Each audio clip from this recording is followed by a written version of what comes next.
नमस्कार, सत श्री अकाल, अस्सलाम वालेकुम मित्रों। कैसे हो आप लोग? उम्मीद करता हूँ आप लोग जहाँ भी हो बहुत अच्छा हो। आप लोगों का स्वागत है हमारा चैनल डीआर स्किल्स में। आज हम लोग जानेंगे वाइगोत्स्की का सामाजिक सांस्कृतिक सिद्धांत और वाइगोत्स्की का कॉन्सेप्ट, और कोशिश करेंगे ये कि वाइगोत्स्की से रिलेटेड जितने सारे क्वेश्चंस आता है उस क्वेश्चंस को हम लोग सॉल्व करेंगे। तो आज हम लोग देखेंगे लेओ वाइगोत्स्की का सामाजिक सांस्कृतिक सिद्धांत और लेओ वाइगोत्स्की से जितने सारे कॉन्सेप्चुअल क्वेश्चन हैं उस पर चर्चा करेंगे। उठाइए अपने कलम को और लिखिए अपने स्वर्णिम भविष्य को। आइए इस वीडियो में आज जानेंगे ऐसे व्यक्ति के बारे में चर्चा करेंगे जो देश के अंदर शिक्षा मनोविज्ञान में सबसे ज़्यादा ट्रेंड करने वाले और सबसे ज़्यादा क्वेश्चन पूछे जाने वाला वीडियो है। और इसमें हम संपूर्ण चित्रात्मक तरीका से हम कोशिश करेंगे कि सारी चीज़ को समझाया जाए और बताया जाए। 10 मिनट के अंदर आप लोग को सारे लोगों को लेओ वाइगोत्स्की के बारे में जो कठिन से कठिन प्रश्न पूछे जाता है उस कठिन से कठिन प्रश्न को हम सॉल्व करने के लिए कोशिश करेंगे। और लहरों से डरकर नौका पार नहीं होती, कोशिश करने वालों की कभी हार नहीं होती। आइए हम लोग जानते हैं लेओ वाइगोत्स्की का सामाजिक सांस्कृतिक सिद्धांत के बारे में। लेओ वाइगोत्स्की ने सामाजिक सांस्कृतिक सिद्धांत दिया और लेओ वाइगोत्स्की का पूरा नाम लेओ शिमकोविच वाइगोत्स्की है। लेओ वाइगोत्स्की का जन्म 11 नवंबर 1896 को रूस में हुआ था। वाइगोत्स्की ने मानव सामाजिक और सांस्कृतिक सिद्धांत के बारे में बच्चों को यही अभिप्राय दिया कि बच्चे समाज में रहकर सीखते हैं और बच्चे समाज में रहकर कार्य करके एक दूसरे से अंतःक्रिया करके सीखते हैं। इन्होंने बालकों में होने वाली सामाजिक विकास के बारे में एक सिद्धांत दिया जिसको सामाजिक सांस्कृतिक सिद्धांत भी कहा जाता है। लेओ वाइगोत्स्की ने जो सिद्धांत दिए उसको सामाजिक सांस्कृतिक सिद्धांत भी कहा जाता है। और लेओ वाइगोत्स्की का जो थ्योरी है, समाज के अंदर रहने वाले बच्चे जो अंतःक्रिया करके सीखते हैं, अपने परिवेश के साथ निरंतर परस्पर संवाद करते हैं और एक दूसरे से संवाद करके क्रिया करते हैं और क्रिया करने के बाद एक दूसरे से सीखने का कोशिश करते हैं, चाहे वह पढ़ाई का तर्क हो चाहे वह खेल का तर्क हो। एक तरह से देखते हैं कि बच्चे का जो परिवेश होता है और जो उनकी सांस्कृतिक स्वरूप होती है वह किसी भी विषय वस्तु को समझने के लिए, एक दूसरे से कार्य करने के लिए वह सामाजिक अंतःक्रिया करते हैं और एक दूसरे से सीखते हैं। बच्चे जिस परिवेश में रहते हैं वैसा ही क्रिया करते हैं, संवाद करते हैं, सीखते हैं, चाहे वह स्कूल हो या खेल का मैदान हो। जब किसी भी विषय वस्तु को छूते हैं, जब किसी विषय वस्तु को छूते हैं तो छूने के बाद वह महसूस करते हैं और महसूस करने के बाद एक दूसरे को उस विषय वस्तु के बारे में पता करते हैं, बात करते हैं और एक दूसरे से समझने का कोशिश करते हैं और कोशिश करते हैं कि कैसे किसी विषय वस्तु को समझे, कैसे किसी वस्तु को जाने।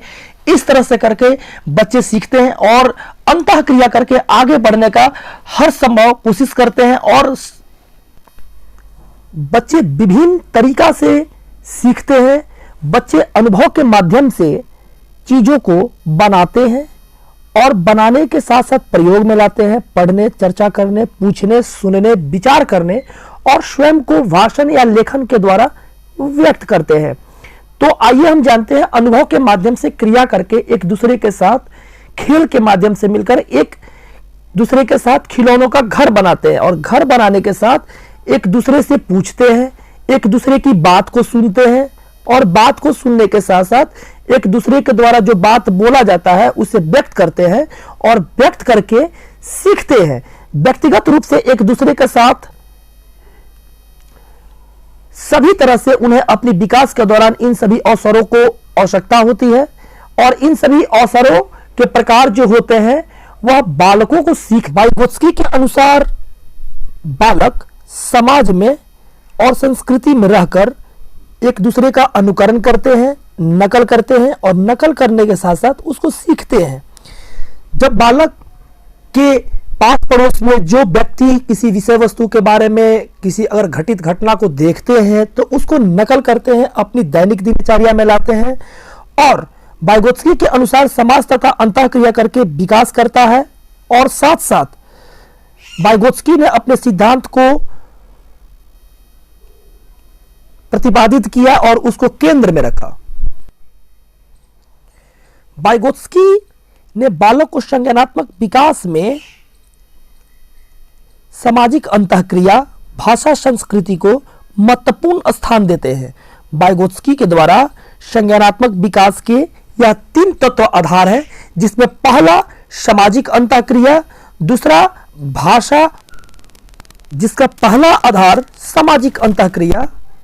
वाइगोत्स्की के अनुसार बालक समाज से दिशा निर्देश प्राप्त कर अपना संज्ञानात्मक विकास करते हैं और इस प्रक्रिया को वह अनुकरण के आधार बनाकर करते हैं। हम देखेंगे कि अगर यहाँ समाज के लोग बैठे हुए हैं, सारे लोग बैठे हुए हैं, सब कोई बैठे हुए हैं, अगर कोई दिशा निर्देश देता है तो बालक उसको इंप्लीमेंट करता है। जैसे समाज के सारे लोग बैठकर एक बालक को समझा रहे हैं कि तुमको इस विषय वस्तु पर इस तरह से काम करना है, इस तरह से समझना है, इसको समझकर काम करना है।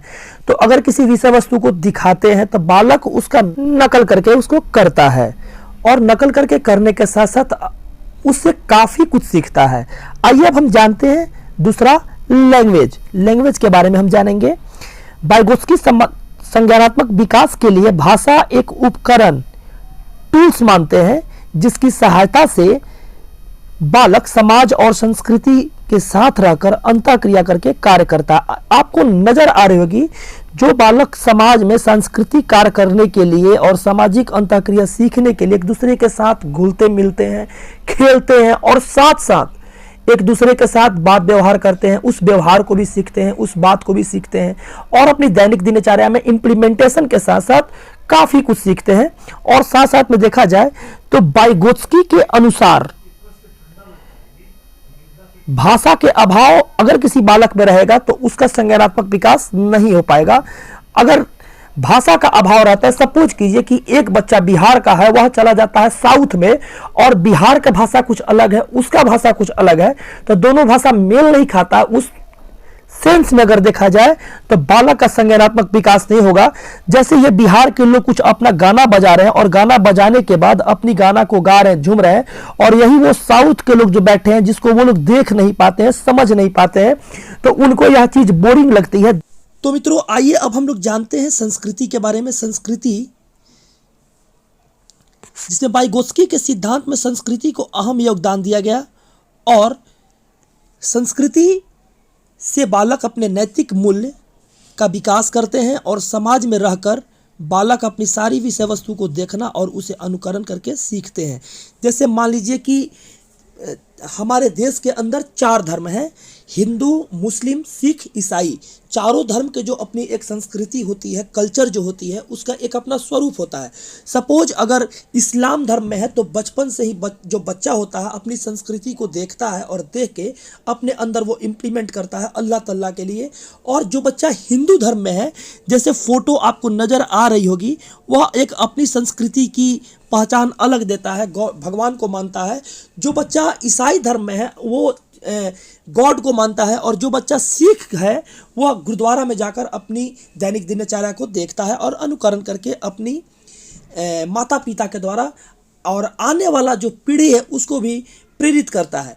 तो हमारी कल्चर, हमारी संस्कृति और हमारा समन्वय वाइगोत्स्की के द्वारा 3 तत्वों, वाइगोत्स्की द्वारा सामाजिक सांस्कृतिक सिद्धांत में 3 अन्य तत्वों का महत्वपूर्ण स्थान देते हुए, जिन्हें सिद्धांत के आधार पर इन्हें माना जाता है। इन 3 तत्वों को एक ZPD और एक MKO और एक स्कैफोल्डिंग के नाम से जाना जाता है।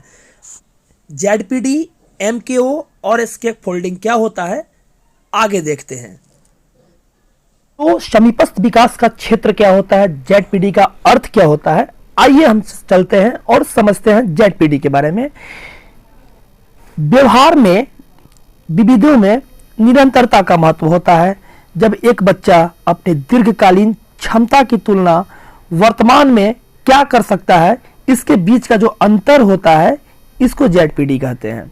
जब एक बच्चा अपने दम पर क्या कर सकता है और दूसरे से अधिक जानकार की मदद से वह क्या कर सकता है, इसके बीच का अंतर। मतलब कहने का मतलब ये हुआ कि एक छोटा बच्चा है, वह बड़ों से तुलना करता है और बड़ों से तुलना करता है अपना, और तुलना करके जैसे छोटा बच्चा के पास नॉलेज कम होता है और बड़े लोगों के पास नॉलेज ज्यादा होता है, उम्र में भी बड़े हैं और बुद्धि में भी बड़े हैं, उनके बीच का जो अंतर होता है उसी को बोला जाता है समीपस्थ विकास का क्षेत्र। और